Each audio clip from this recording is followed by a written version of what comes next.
નમસ્કાર, ન્યૂઝ બુલેટિનમાં આપનું સ્વાગત છે। હું છું પંકજ શર્મા। શરૂઆત મહત્વપૂર્ણ ખબરથી। સુદર્શન સેતુનું લોકાર્પણ। ઓખા અને બેટ દ્વારકાના જળમાર્ગને જોડતો આ બ્રિજ છે, આજે પીએમ મોદીના હસ્તે લોકાર્પણ થઈ રહ્યું છે। 900 કરોડના ખર્ચે તૈયાર થયો છે આ સુદર્શન સેતુ બ્રિજ। 2.5 કિલોમીટર લાંબો છે સુદર્શન સેતુ બ્રિજ। 2320 મીટર લંબાઈ અને 27 મીટર પહોળાઈનો આ બ્રિજ છે। પ્રધાનમંત્રી નરેન્દ્ર મોદી આ બ્રિજનું નિરીક્ષણ કરતા અને સૌ કોઈનું અભિવાદન કરતા જોઈ શકાય છે। બે અલગ અલગ તસવીરો આપને બતાવી રહ્યા છીએ। બ્રિજની બંને તરફ 2.5 મીટર પહોળો ફૂટપાથ છે। પીએમ મોદીનો ડ્રીમ પ્રોજેક્ટ છે સુદર્શન સેતુ બ્રિજ। દ્વારકાથી બેટ દ્વારકા પહોંચવું હવે સરળ બનશે। ગાડી કે પગપાળા બેટ દ્વારકા પહોંચી શકાશે। જામનગર, દ્વારકા અને પોરબંદરને 4000 કરોડની ભેટ પીએમના હસ્તે આજે મળી છે। બે અલગ અલગ તસવીરો। પ્રધાનમંત્રી નરેન્દ્ર મોદી જ્યારે સુદર્શન સેતુ બ્રિજનું લોકાર્પણ કર્યું અને ત્યારબાદ તેઓ આ બ્રિજ પર અહીંયા આવ્યા અને તેનું નિરીક્ષણ કર્યું। આપને જણાવી દઈએ કે આ 2017માં જ્યારે ખાતમુહૂર્ત થયું હતું ત્યારે આ બ્રિજ જે છે એ પીએમએ જ આવીને ખાતમુહૂર્ત કર્યું હતું અને આજે લોકાર્પણ પણ થઈ ગયું છે। પીએમએ સુદર્શન સેતુનું લોકાર્પણ કર્યું છે અને તેનાથી પ્રવાસીઓને, યાત્રીઓને બહુ મોટો ફાયદો અહીંયા મળવાનો છે આ બ્રિજના કારણે, કારણ કે એક લાંબો ચક્રાવો હતો એ હવે ગાડી દ્વારા પણ અને પગપાળા જઈને પણ હવે થઈ શકશે, કારણ કે આ પહેલા બોટથી જ જઈ શકાતું હતું। તો પીએમએ સુદર્શન સેતુ બ્રિજનું લોકાર્પણ કર્યું છે। 4000 કરોડથી વધુના 11 વિકાસ પ્રકલ્પોનું પણ લોકાર્પણ અને ખાતમુહૂર્ત આજે તેમણે કર્યું છે। સિગ્નેચર બ્રિજ, જેને સુદર્શન સેતુ નામ અપાયું છે, તેનું લોકાર્પણ કરવામાં આવ્યું। બેટ દ્વારકા જનારા હજારો યાત્રિકોને આ સુવિધાનો હવે લાભ મળવાનો છે। હાલાર પંથકના દેવભૂમિ દ્વારકા, જામનગર અને પોરબંદર જિલ્લામાં કુલ 4153 કરોડના 11 ડેવલપમેન્ટ પ્રોજેક્ટનું લોકાર્પણ અને ખાતમુહૂર્ત પ્રધાનમંત્રી નરેન્દ્ર મોદીના હસ્તે આજે થઈ રહ્યું છે। સાથે સાથે આ ત્રણેય જિલ્લાને આવરી લેતા વિકાસ કાર્યો, જેમાં માર્ગ મકાન વિભાગના હોય, શહેરી વિકાસ વિભાગના હોય, વિજ્ઞાન અને ટેકનોલોજી, પેટ્રોલિયમ અને ગેસ મંત્રાલય, રેલવે તેમજ ઉર્જા પેટ્રોકેમિકલ વિભાગના પણ 11 પ્રોજેક્ટ સામેલ છે। બેટ દ્વારકા ખાતે 978 કરોડના ખર્ચે નિર્માણ પામેલા પ્રધાનમંત્રીની સ્વપ્નિલ પરિયોજના સમાન સુદર્શન સેતુનું લોકાર્પણ થયું છે। બે અલગ અલગ તસવીરોમાં આપણે બતાવી રહ્યા છીએ કે આજે સુદર્શન સેતુ છે, જેની બનાવટ, જેની વિશેષતા અને એની એન્જિનિયરિંગ કમાલ જે છે એ પણ ખૂબ જ મહત્વની છે। ઓખાથી બેટ દ્વારકા જવા માટે ભાવિકોને એક અદ્ભુત સુવિધા આજથી મળવા જઈ રહી છે, કારણ કે સમયનો પણ આ બ્રિજના કારણે જે બચાવ થવાનો છે એ જે યાત્રિકો માટે અને મુસાફરો માટે પણ ખૂબ મહત્વનો છે। ઓખા અને બેટ દ્વારકાને જોડતો 4 લેન સુદર્શન સેતુ, જે 900 metre long central cable module પર બનેલો છે। બ્રિજની કુલ લંબાઈ 2320 મીટર છે। ઓખા સાઇડ એપ્રોચ બ્રિજની લંબાઈ 370 મીટરની છે અને બેટ સાઇડ એપ્રોચ બ્રિજની લંબાઈ 650 મીટર છે અને 900 મીટર કેબલ સ્ટેડ બ્રિજ છે। આ બ્રિજ બનવાના કારણે ઓખા અને બેટ દ્વારકા વચ્ચે પરંપરાગત માર્ગથી જે બોટ દ્વારા યાત્રિકો અને ત્યાંના લોકોએ અવરજવર કરવી પડતી હતી, તેના બદલે હવે આ બ્રિજનો ઉપયોગ થશે। બોટમાં મુસાફરી માટે 30 થી 40 મિનિટનો સમય લાગતો હતો, હવે તે ઘટી જશે।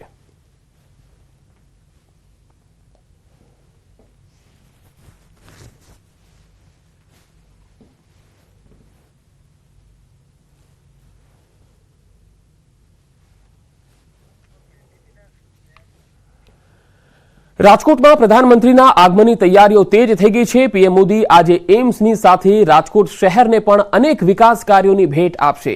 જિલ્લા વહીવટી તંત્ર તૈયારીઓને આખરી ઓપ આપી રહ્યું છે। પ્રધાનમંત્રી અહીંયા 3200 કરોડથી વધુના પ્રોજેક્ટની ભેટ આપશે। એમ્સ હોસ્પિટલની સાથે PM Modi Rajkot civil hospital ચોકમાં 120 કરોડના ખર્ચે બનેલી 750 બેડની જનાના હોસ્પિટલનું લોકાર્પણ કરશે। રાજકોટ સુરેન્દ્રનગર વચ્ચે ડબલ રેલવે ટ્રેકનું પણ પીએમ મોદી લોકાર્પણ કરશે। સૌપ્રથમ પ્રધાનમંત્રી હેલિકોપ્ટરથી રાજકોટ નજીક એમ્સ હોસ્પિટલ પહોંચશે, જ્યાં 15 મિનિટ સુધી રોકાશે। બાદમાં જૂના એરપોર્ટ પહોંચશે। ત્યાંથી રેસકોર્સમાં સભા સ્થળ સુધી પીએમ મોદીનો રોડ શો યોજાશે। આ સમયે મોટી સંખ્યામાં લોકો રોડ શો નિહાળશે। પીએમ મોદી રેસકોર્સ ગ્રાઉન્ડમાં વિશાળ સભાને સંબોધશે, જેને લઈ રેસકોર્સ ગ્રાઉન્ડમાં 5 વિશાળ ડોમ ઊભા કરવામાં આવ્યા છે। આશરે 1.5 લાખથી વધુ લોકો પ્રધાનમંત્રીને સાંભળવા અહીંયા પહોંચે તેવો અંદાજ છે। કોઈ અવ્યવસ્થા ન સર્જાય તે માટે વિશેષ તૈયારીઓ કરાઈ છે. લોકોને પહેલાથી જ પોતાનું સ્થાન લઈ લેવા માટે જિલ્લા કલેક્ટરે પણ અપીલ કરી હતી.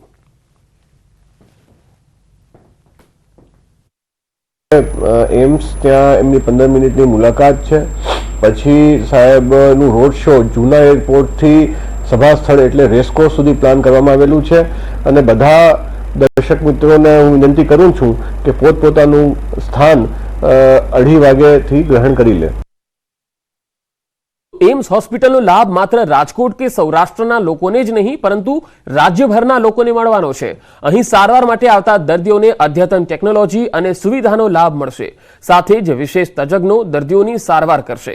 હાલ રાજકોટ એમ્સ પાસે 69 ફેકલ્ટી છે જેઓ દર્દીઓને તપાસે છે અને વિદ્યાર્થીઓને અભ્યાસ પણ કરાવે છે. સાથે જ આઈપીડી માટેની નર્સિંગ ટ્રેનિંગ પીડીયુ હોસ્પિટલમાં પૂર્ણ થઈ ચૂકી છે. એમ્સની ઓપીડીમાં 14 ક્લિનિકલ ડિપાર્ટમેન્ટ સેવા આપી રહ્યા છે જેઓ આઈપીડીમાં સેવા આપશે. અહીં ટેલિમેડિસિન સેવા પણ શરૂ કરાઈ છે જેમાં પ્રતિ દિવસ 150 જેટલા દર્દીઓ ઘરે બેઠા નિદાન મેળવી રહ્યા છે. એમ્સના લોકાર્પણ બાદ આઈપીડી સેવા 1 માર્ચથી શરૂ કરાશે. પ્રારંભિક તબક્કે 250 બેડની સુવિધા શરૂ કરવામાં આવશે. ડિસેમ્બર 2024 સુધીમાં 750 બેડની સુવિધા શરૂ કરી દેવાશે. ઓપીડીની જેમ આઈપીડીમાં પણ કેશલેસ સુવિધા શરૂ કરાશે. આઈસીએમઆરએ BSL 3 લેબને પણ મંજૂરી આપી છે. એમ્સ દ્વારા ડ્રોનથી સેમ્પલ કલેક્ટ અને દવા પહોંચાડવામાં આવશે. તો એર એમ્બ્યુલન્સની સુવિધા માટે 3 હેલિપેડ બનાવાયા છે. દૂર દૂરથી સારવાર માટે આવતા દર્દીઓના પરિવારજનોને રહેવા અને જમવાની સુવિધા પણ અપાશે. દિલ્હીમાં એમ્સમાં જે કિંમતમાં સેવાઓ મળી રહી છે એ જ કિંમતમાં રાજકોટ એમ્સમાં પણ સેવાઓ ઉપલબ્ધ થશે.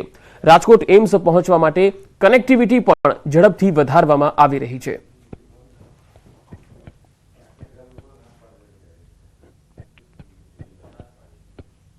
आज की तारीख में हमारे पास 69 to 70 फैकल्टी है जो मरीजों को देखते भी हैं और जो शुरू में first year second year students आते हैं उनको पढ़ाने वाली फैकल्टी भी है. हमारे पास तकरीबन 400 नर्सिंग ऑफिसर्स हैं और विभिन्न क्षेत्रों में वो आगे बढ़ रहे हैं और ओपीडी में उन्होंने अपनी एक्सपर्टीज यहाँ आने के बाद एनहांस की है.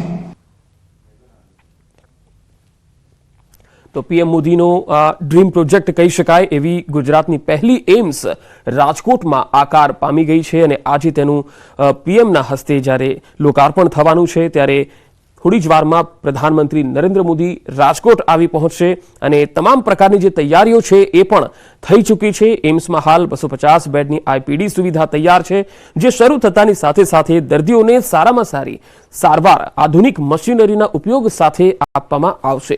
190 ડોક્ટર્સ અને 318 નર્સિંગ સ્ટાફ તૈનાત રહેશે. રાજકોટ એમ્સનું જ્યારે લોકાર્પણ થવાનું છે ત્યારે એ પહેલા રાજકોટ એમ્સ દ્વારા અને વહીવટી તંત્ર દ્વારા તમામ પ્રકારની તૈયારીઓ જે છે એ પૂરી કરી લેવામાં આવી છે. જે સુવિધાઓ છે આ એમ્સની અંદર એ પણ અમે આપને બતાવી રહ્યા છીએ કે તેમાં તમામ પ્રકારની એ સુવિધા જે દિલ્હી એમ્સમાં મળે છે એ રાજકોટ એમ્સમાં પણ ઉપલબ્ધ થશે.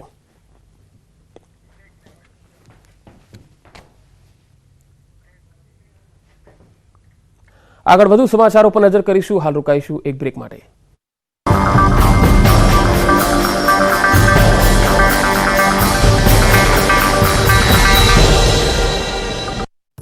ડાઉનથી ઓછા બાળકોને ટ્યુશનથી દૂર રાખવાની જોગવાઈ. ટ્યુશન ક્લાસમાં 50 બાળકો હોય એમનું જ રજીસ્ટ્રેશન કરાવવાની જોગવાઈથી ટ્યુશન સંચાલકોએ કર્યો વિરોધ.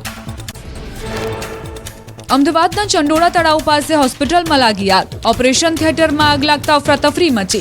ફાયર બ્રિગેડે ઘટના સ્થળે પહોંચી આગ પર કાબુ મેળવવા જહેમત ઉઠાવી. શોર્ટ સર્કિટથી આગ લાગી હોવાનું અનુમાન. વેરાવળ બંદરેથી ડ્રગ્સ સાથે પકડાયેલા આરોપીઓના 12 દિવસના રિમાન્ડ મંજૂર. 350 કરોડના ડ્રગ્સ સાથે પકડાયેલા 3 આરોપીઓને કોર્ટમાં રજૂ કરાયા હતા. અન્ય 6 જેટલા રાઉન્ડ અપ કરેલા શખ્સોની પૂછપરછ ચાલુ. વેરાવળ ડ્રગ્સ કેસમાં પકડાયેલા આરોપીઓએ કર્યો મોટો ખુલાસો. ડ્રગ્સની ડિલિવરી ઓમાનના મધદરિયે મુર્તુજા નામના ઈસમે કરાવી હતી. ઈરાનથી બોટમાં લવાયેલું 350 કરોડનું ડ્રગ્સ એનડીપીએસ અને એસઓજીએ કબજે કર્યું હતું. જે બોટમાં ડ્રગ્સ મોકલવામાં આવ્યું હતું તે બોટનું ભાડું 50,000 હતું. ડ્રગ્સ રાજકોટ મોકલવાનું હોવાનો ખુલાસો થયો. જામનગરના ઈશાક રાવને ડ્રગ્સ પહોંચાડવાનું કામ સોંપવામાં આવ્યું હતું જે દક્ષિણ આફ્રિકામાં બેઠા બેઠા સૂચન આપતો હતો. મહીસાગરના લુણાવાડામાં વ્યાજખોરના ત્રાસથી યુવકે કર્યો આપઘાતનો પ્રયાસ. યુવકે 50% પૈસા આપી પરત આપી દીધા હતા. તેમ છતાં બે વ્યાજખોરો વારંવાર ઉઘરાણી કરતા યુવકે ઝેરી દવા ગટગટાવી હતી. ફરિયાદીનું નિવેદન લઈ પોલીસે બંને આરોપીની ધરપકડ કરી. રાજકોટના ધોરાજીમાં 3 વ્યક્તિઓ પર હુમલો કરાયો. નસીબ ચોક પાસે 3 લોકો પર 15 થી 17 લોકોએ લાકડી, પાઇપ અને હથિયાર વડે હુમલો કર્યો હતો. એક જ સમાજમાં મારામારીની ઘટના બની. ભરૂચના કુવદરથી કોઠી નહેર બાજુના રસ્તે જતા બંને તરફ આશરે 20 વર્ષથી પંચાયતની જમીન પર ઉગી નીકળેલા વૃક્ષ કાપી નંખાતા વિવાદ. કોઈ પ્રાઇવેટ કંપની 50 જેટલા વૃક્ષો કાપીને લઈ જતા ગ્રામજનોમાં આક્રોશ છવાયો. લગભગ 2800 મણ જેટલા 1,37,000ની કિંમતના લાકડાની ઉઠાંતરી કરાઈ હોવાનો સ્થાનિકોનો આક્ષેપ. સ્થાનિકોએ વૃક્ષની કાપણી સમયે રોકવાનો પ્રયત્ન કર્યો હતો, પરંતુ સુપરવાઇઝરે ધાકધમકી આપી હોવાનો સ્થાનિકોનો આરોપ. ગીર સોમનાથમાં કલેક્ટરના આદેશ બાદ ખાણ ખનીજ એક્શનમાં આવ્યું. સોમનાથ ચોકડી પાસેથી 2 બિલ્ડિંગ લાઇમસ્ટોન ચોરી કરતા ટ્રેક્ટર ઝડપાયા. સુંદરપરાથી એક રેતી ભરેલું ડમ્પર અને વેરાવળથી એક બ્લેક ટ્રેપ ખનીજ ભરેલું ડમ્પર સીઝ કરાયું. ખનીજ વિભાગે 50 લાખનો મુદ્દામાલ ઝડપી પાડ્યો.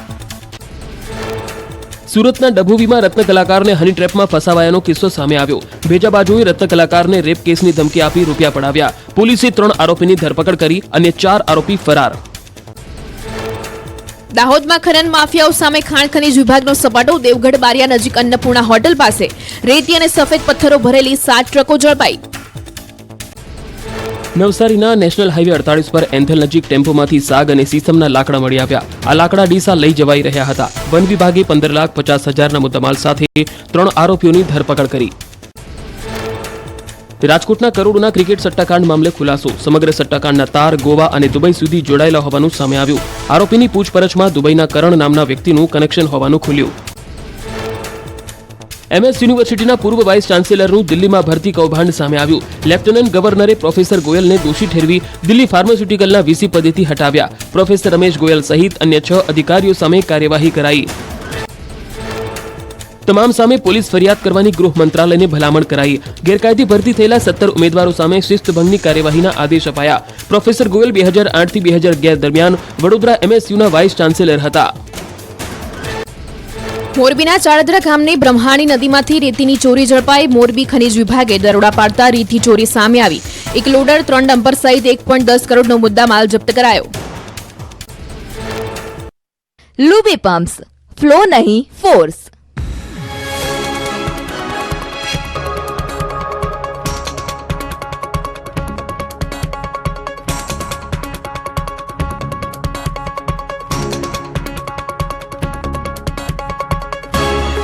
લુબી પમ્પ્સ, ફ્લો નહીં ફોર્સ. આ વિડિયો અટકીને જીતેન્દ્ર પટેલ સામે દુષ્પ્રેરણાનો ગુનો દાખલ. મવડી ગામમાં રહેતા યુવકે આત્મહત્યા પહેલા બનાવેલો વિડિયો સામે આવ્યો. દારૂના કેસમાં ફસાવવાની ધમકી આપી રૂપિયાની માંગણી કરી હોવાનો PSI પર મૃતકનો આરોપ. છોટાઉદેપુરમાં પત્નીની હત્યા કરનાર પતિને કોર્ટે ફટકારી સખત આજીવન કેદની સજા. વર્ષ 2022માં વસેડી ગામમાં પત્નીના ચારિત્ર્ય પર શંકા રાખી પતિએ કરી હતી પત્નીની હત્યા. જે મામલે નામદાર કોર્ટે આરોપી પતિને આપી આજીવન કેદની સજા. સુરતના અડાજણ વિસ્તારમાં 10 લાખ રૂપિયાની લૂંટ. ફરિયાદ નોંધાતા પોલીસે 2 આરોપીની કરી ધરપકડ. ભેજા બાજુએ મોપેડ પર જતા વેપારીનું અપહરણ કરી લૂંટની ઘટનાને આપ્યો હતો અંજામ. ગુજરાતની 2 બેઠકો પર આપ અને કોંગ્રેસ વચ્ચે થયું ગઠબંધન. ભરૂચ અને ભાવનગર બેઠક પર આમ આદમી પાર્ટી ચૂંટણી લડશે, જ્યારે બાકીની 24 બેઠક પર કોંગ્રેસ તેના ઉમેદવાર મેદાનમાં ઉતારશે. ઉત્તરોત્તર વિકાસ થતો ગયો. રિયલ એસ્ટેટમાં ખૂબ સારો વિકાસ થયો. જે ટાઉનશીપ અને મોલ ને જે કલ્ચર અહીંયા જામનગર માટે કર્યું એ અધરવાઇઝ જામનગરમાં આવું કોઈ કલ્ચર હતું જ નહીં. રાજાશાહી વખતનું ઐતિહાસિક શહેર જામનગર માત્ર ગુજરાત જ નહીં વિશ્વના નકશામાં ઉભરી આવ્યું છે. રિલાયન્સ ઇન્ડસ્ટ્રીઝે જામનગરની કાયાપલટ કરી દીધી છે. જામનગર શહેરમાં મોટા ભાગે બ્રાસ ઉદ્યોગ ક્ષેત્રે નાના મોટા એકમો ચાલતા હતા. જો કે વર્ષ 2000માં જામનગરના પાદરામાં મોટી ખાવડી નજીક રિલાયન્સ ઇન્ડસ્ટ્રીઝની ધીરુભાઈ અંબાણીએ સ્થાપના કરી અને ત્યારથી જ જામનગર શહેર અને જિલ્લાની કિસ્મત પલટાઈ. રિફાઇનરી સાથે વિવિધ એકમમાં મોટી સંખ્યામાં લોકોને રોજગારી મળી. વિકાસના કાર્યોની હારમાળા સર્જાઈ અને બંજર જમીને લોકોને માલામાલ બનાવ્યા. અંબાણી પરિવારે અસંખ્ય વિકાસ કાર્યોમાં યોગદાન આપ્યું. આજે જામનગર આધુનિકતાના નવા પથ પર ચાલી રહ્યું છે. જામનગરની બહાર બંજર જમીનો જે હતી એ જમીનો માનનીય પરિમલભાઈએ ત્યાંથી રિલાયન્સ માટે એક્વાયર કરાવી અને ખૂબ સારા પૈસા ખેડૂતોને અપાવ્યા. આમ ખેડૂતોને પણ ખૂબ ફાયદો છે અને રિલાયન્સ જેવી બહુ મોટી ઇન્ડસ્ટ્રી જામનગરમાં એની સ્થાપના થઈ. ત્યાર પછી જામનગરનો ઉત્તરોત્તર વિકાસ થતો ગયો. રિયલ એસ્ટેટમાં ખૂબ સારો વિકાસ થયો, રોજગારી મળી અને એમને રહેવા માટેના મકાનો પણ રિલાયન્સોએ બનાવી હતા. સમયની સાથે આધુનિકીકરણ અને લોકોને ઉપયોગી સેવાઓ સુચારુ રૂપે મળી રહે તે માટે રિલાયન્સ ઇન્ડસ્ટ્રીઝે અનેક સેવા કાર્યો કર્યા. વસુધૈવ કુટુંબકમની ભાવના સાથે મોલ શરૂ કરાયા. ઓછી કિંમતમાં સારી ચીજવસ્તુઓ મળી રહે તે માટેના પ્રયાસ હાથ ધરાયા. કુદરતી આપદાઓમાં પણ રિલાયન્સ ઇન્ડસ્ટ્રીઝ પરિવારની જેમ સરકારી તંત્ર સાથે તાલમેલ કરી તમામ ઇમરજન્સી સેવાઓમાં ખડે પગે રહ્યું છે. જામનગરના લોકો અંબાણી પરિવારનો આભાર માની રહ્યા છે.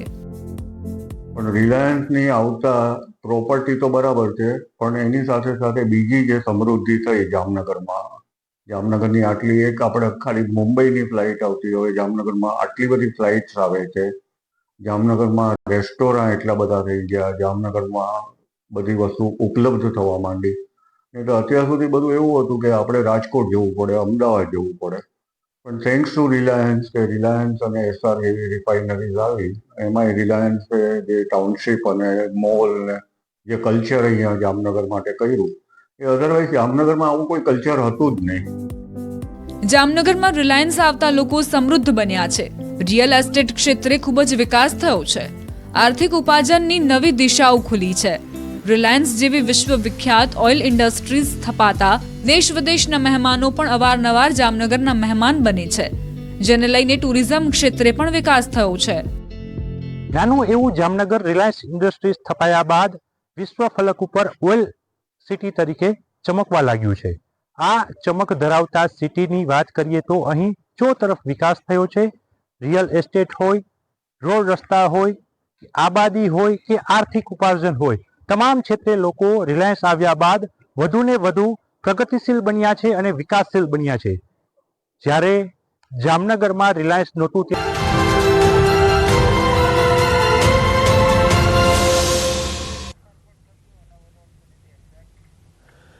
બ્રેક બાદ ફરી એકવાર આપણે દ્વારકા લઈ જઈશું. દ્વારકાથી બેટ દ્વારકાને જોડતો જે સુદર્શન બ્રિજ છે એ પ્રધાનમંત્રી નરેન્દ્ર મોદીએ ખુલ્લો મૂક્યો અને ત્યારબાદ તેમણે દર્શન પણ કર્યા. ધ્વજાજી જે છે એ માથે ચડાવી અને પૂજા અર્ચના પણ કરી હતી.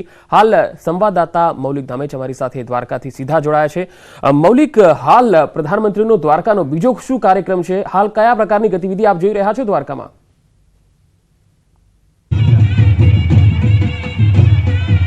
પંકજ, બિલકુલ આજના દિવસના પ્રધાનમંત્રી નરેન્દ્ર મોદીના અલગ અલગ 3 કાર્યક્રમો છે, જેમાં સૌથી પહેલાનો જે કાર્યક્રમ હતો તે બેટ દ્વારકાનો હતો. બેટ દ્વારકા ખાતે તેઓ દર્શન કર્યા અને ત્યારબાદ સિગ્નેચર બ્રિજ જે છે તેનું ઓપનિંગ કર્યું હતું. અત્યારે હાલ તેઓ ત્યાંથી પસાર થઈ તેમનો કોન્વોય જે છે તે દ્વારકા મંદિર ખાતે આવવા માટે રવાના થઈ ગયું છે.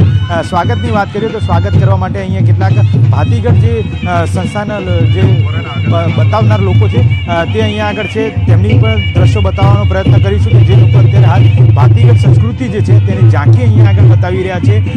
થોડી ક્ષણોમાં જે છે પ્રધાનમંત્રી નરેન્દ્ર મોદી અહીંયા આગળ પહોંચશે. મહત્વનું માનવામાં આવે છે કે આજના દિવસના આ જે મેઇન 3 કાર્યક્રમ હતા, એક તો સુદર્શન સેતુ જે બ્રિજ છે તે હવે દ્વારકાને સમર્પિત કરવામાં આવ્યો છે. લગભગ 980 કરોડના ખર્ચે આ બાંધવામાં આવેલો બ્રિજ જે છે તે લગભગ 2.32 કિલોમીટર અને દેશનો સૌથી લાંબો બ્રિજ માનવામાં આવે છે, જેનાથી દ્વારકા અને બેટ દ્વારકા અવરજવર કરતા દર્શનાર્થીઓ જે છે તેને ખૂબ જ લાભ મળશે. મહત્વનું માનવામાં આવે છે કે તેની અંદર શ્રીમદ ભાગવતના શ્લોકો અને ભગવાન કૃષ્ણની છબીઓ જે છે તેનાથી શણગારવામાં આવ્યો હતો. દ્વારકા મંદિરની વાત કરીએ કે જ્યાં આગળ તેઓ હવે પૂજા અર્ચના કરશે, સ્પેશિયલ દર્શન જે છે તેનો લાભ લેશે. તેના માટે પણ વીવીઆઈપી મુવમેન્ટ જે છે તે અહીંયા રાખવામાં આવી છે ને અલગ અલગ જગ્યાએ છે લોકોની અવરજવર ઉપર પ્રતિબંધ રાખવામાં આવે છે. ગણતરીની મિનિટોમાં તેઓ અહીંયા દ્વારકા પહોંચશે તેમના કોન્વોય સાથે અને ત્યારબાદ અલગ અલગ જગ્યાએ જે છે તે દર્શન અર્થે નીકળશે અને ત્યારબાદ વિવિધ પ્રકલ્પો જે છે અહીંયા આગળ ખાતમુહૂર્ત છે અને લોકાર્પણના કાર્યક્રમો એટલે કે વિકાસલક્ષી કાર્યક્રમો જે છે તેનું ઓપનિંગ કરશે અને સભાને સંબોધશે. જી મૌલિક, સિગ્નેચર બ્રિજ જે છે એની ભેટ મળી છે દ્વારકામાં. હવે તેમનો કોન્વોય અહીંથી પસાર થવાનો છે. ત્યાંના સ્થાનિક લોકોમાં કેવો માહોલ છે, કેવો ઉત્સાહ છે?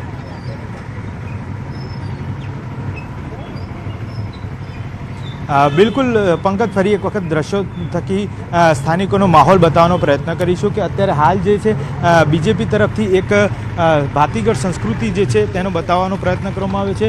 લોકોને કોર્ડન કરી અને ત્યાં આગળ તેમને સ્વાગત માટેની તૈયારીઓ જે છે તે કરવામાં આવી છે. આસપાસના દ્રશ્યો કહી શકાય તો આ દ્વારકા પોલીસ સ્ટેશન વિસ્તાર જે છે કે ત્યાં તમામ જગ્યાએ માત્ર પોલીસ બંદોબસ્ત દેખાઈ રહ્યો છે.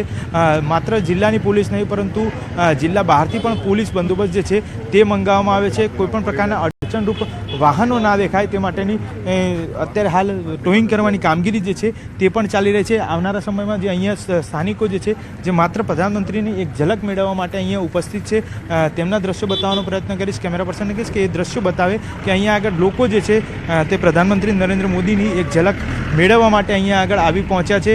હવે ગણતરીની મિનિટોમાં તેઓ પોતાના કોન્વોય સાથે દ્વારકા પોલીસ સ્ટેશનથી દ્વારકા મંદિર તરફ જવાનો જે રોડ છે ત્યાં આગળથી પસાર થશે અને ત્યાંથી તેઓ મંદિર જઈ અને ત્યાં આગળ લગભગ 15 થી 20 મિનિટ જેટલી જે ખાસ પૂજા જે અર્ચના છે તે પૂજા અર્ચના કરશે અને ત્યાં માત્ર ને માત્ર પૂજારી અને તેમની સાથે તેમના જે બંદોબસ્તમાં પોલીસ એનએસજી કમાન્ડો જે છે તે એનએસજી કમાન્ડો અહીંયા હાજર રહેશે. મૌલિક, જે સ્થાનિક લોકો તમે જોઈ રહ્યા છો જે પીએમને જોવા માટે ત્યાં આવ્યા છે, જ્યારે એમની સાથે વાતચીત કરવાનો પ્રયાસ કરશો.